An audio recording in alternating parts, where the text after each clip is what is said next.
The painting you are looking at right now has never been considered a masterpiece. It was not created for a museum or a gallery. It was not commissioned by royalty or praised by critics. It was a cheap mass-produced print that sold for just a few pounds and hung in the living rooms, kitchens, and bedrooms of millions of ordinary British families throughout the 1980s. And yet this painting, this simple image of a small boy with tears streaming down his face, became the center of one of the most terrifying and widespread supernatural panics in modern history. Because wherever this painting hung, houses burned down, and the painting always survived. Before we talk about the fires, we need to talk about the boy. The image itself is deceptively simple. A young child, no older than 5 or 6, stares directly at the viewer with enormous dark eyes filled with tears. One tear rolls down his left cheek. His expression is not one of loud, dramatic crying, but something far more unsettling. It is the expression of a child who has been crying for a very long time. A child who has accepted his sadness as permanent. There is something in those eyes that feels almost supernatural in its intensity, as if the boy is not just sad but haunted, as if he carries within him a grief that no child should ever know. The painting was created by an artist working under the pseudonym Giovanni Bragolin, whose real name was Bruno Amadio, an Italian painter working in the mid-20th century. Very little is known about Amadio with certainty, and that mystery is itself part of what makes this story so disturbing. He was born in Venice, trained as a painter, and at some point began producing portraits of children, most of them crying, that were reproduced in massive quantities and sold cheaply across Europe. In Britain particularly, these prints became extraordinarily popular during the 1950s, 60s, and 70s, the kind of decoration that working-class families would buy from market stalls or department stores to hang on their walls alongside family photographs and calendars. But who was the boy in the painting? This is where the story begins to darken considerably. According to one of the most persistent legends surrounding this image, the child depicted was a Spanish orphan whom Amadio encountered after the Second World War. The boy, whose name has never been definitively established, had apparently lost his entire family during the conflict and was living on the streets of Madrid or Barcelona, depending on which version of the story you encounter. Amadio, struck by the child's haunting appearance, took him in and began painting his portrait repeatedly, capturing that expression of profound and inconsolable grief that would eventually make the image famous. But the legend does not end there. According to those who claim to know the full story, the orphan boy was considered cursed by those around him. A local priest reportedly warned Amadio to stay away from the child, telling him that wherever the boy went, fire followed. Buildings burned. Families were destroyed. The boy himself seemed untouched, walking away from each disaster unharmed while everything around him turned to ash. Amadio allegedly ignored these warnings and continued painting the child. And then, according to the legend, his own studio burned to the ground. Now, it is important to acknowledge that much of this backstory cannot be verified. The details shift depending on the source, and no historical documentation has ever conclusively confirmed the identity of the boy or the specific circumstances of Amadio's life. But what cannot be disputed, what is thoroughly documented and verified, is what began happening in Britain in the 1980s. It started with firefighters. Throughout the early 1980s, fire crews across Britain began noticing something deeply unsettling at the scenes of house fires. Again and again, in homes that had been almost completely destroyed by fire, one object survived intact. Not a fireproof safe, not a metal cabinet, a paper print of a crying boy in a wooden frame. While furniture burned, while walls collapsed, while family photographs and documents and possessions of every kind were reduced to ash, the crying boy hung on the wall or lay on the floor completely undamaged. The glass was sometimes cracked. The frame was sometimes scorched.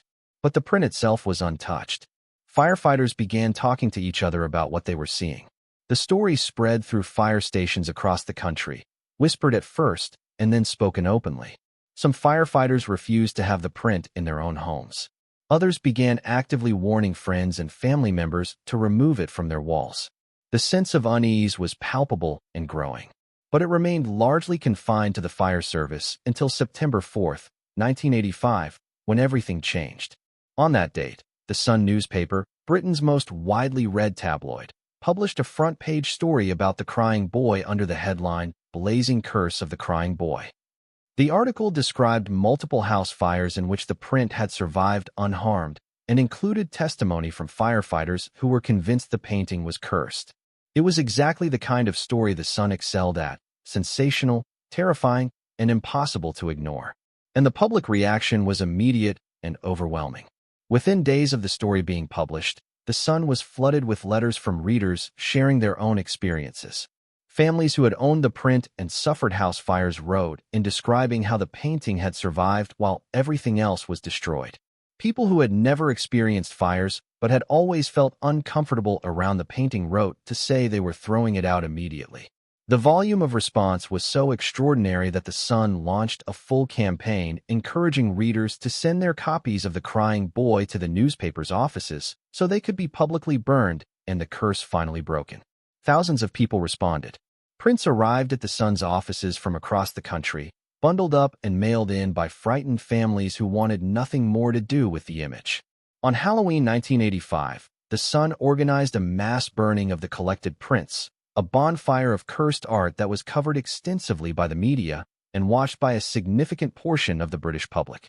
It was one of the most extraordinary episodes of mass supernatural panic in modern British history, sparked by a cheap print that millions of people had bought without a second thought and now regarded with genuine terror. But here is where the story becomes truly interesting. Because not everyone was convinced by the supernatural explanation. As the panic spread, a small number of skeptics began asking a very different question. Not why did the painting survive the fires, but how? And the answer they eventually proposed was not supernatural at all. The theory put forward by investigators and eventually explored in more detail by scientists was rooted in the materials used to produce the prints. Mass-produced art prints of this kind were typically treated with a varnish or coating to protect the image and give it a glossy finish. The particular varnish used on many versions of the Crying Boy print reportedly contained fire-retardant compounds that made the image itself highly resistant to burning. Additionally, the string used to hang the print on the wall would burn through quickly in a fire, causing the painting to fall face down on the floor. In this position, protected by its fire-resistant coating and shielded from the worst of the flames, the print could survive conditions that destroyed everything else in the room. It is a compelling explanation. It is logical, testable, and consistent with the physical evidence. And yet it does not fully satisfy. Because if the print was simply fire-resistant due to its coating, why were not all such prints equally famous for surviving fires? Why did the phenomenon attach itself so specifically and so persistently to this particular image? And what about the fires themselves? The theory explains why the painting survived, but it does not explain why so many homes containing the painting caught fire in the first place. That question has never been answered.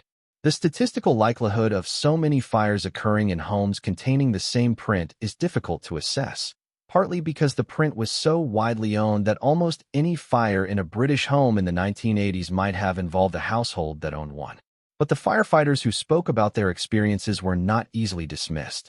These were professionals trained to observe and document. And what they described was consistent, repeated, and deeply troubling. The identity of the boy in the painting was never officially established. Various theories have circulated over the decades, including claims that the child died in a fire as a young man, completing a terrible circle of destruction that began with his portrait. Others have suggested that the boy grew up to become a well-known figure whose identity was deliberately concealed. None of these claims have been verified. Bruno Amadio himself died in 1981, for years before the Sun's story broke, and whatever secrets he carried about the painting's origins died with him. Today, the Crying Boy occupies a unique place in British cultural history. It is simultaneously an object of ridicule and genuine unease. People joke about it, and then quietly admit they would never hang one in their home. Copies still appear occasionally at car boot sales and charity shops, where they are handled nervously and put down quickly. Some people collect them deliberately, drawn by the notoriety. Others refuse to touch them at all. What makes this story so enduring is precisely its ambiguity. The scientific explanation is plausible, but incomplete. The supernatural explanation is impossible to prove, but impossible to entirely dismiss. And somewhere between those two positions lies the truth about the Crying Boy, a painting that was never meant to be art, created by an artist nobody remembers, depicting a child nobody can identify, that somehow became one of the most feared objects in modern British history. Now, beyond everything we have seen so far, there is one detail that makes this story even more extraordinary. Despite the mass burning organized by the Sun in 1985, despite the public panic and the widespread disposal of prints across the country, the crying boy never disappeared. Copies continued to surface. New prints were produced, and reports of fires in homes containing the painting continued to emerge in the years and decades that followed. The burning did not break the curse. It did not end the story. If anything, it made the painting more famous, more sought after, and more terrifying than it had ever been before. Some objects refused to be destroyed. Some stories refused to end. And some paintings, no matter how cheap, how mass-produced, or how ordinary they appear, carry within them something that cannot be explained, cannot be burned away, and cannot be forgotten. Thank you for making it to the end of this video. I would love for you to leave your thoughts in the comments, whether you had heard about the crying boy before, whether you or anyone you know ever owned one of these prints, and of course if you think there was any detail I missed in the analysis, feel free to share it down below. See you in the next video.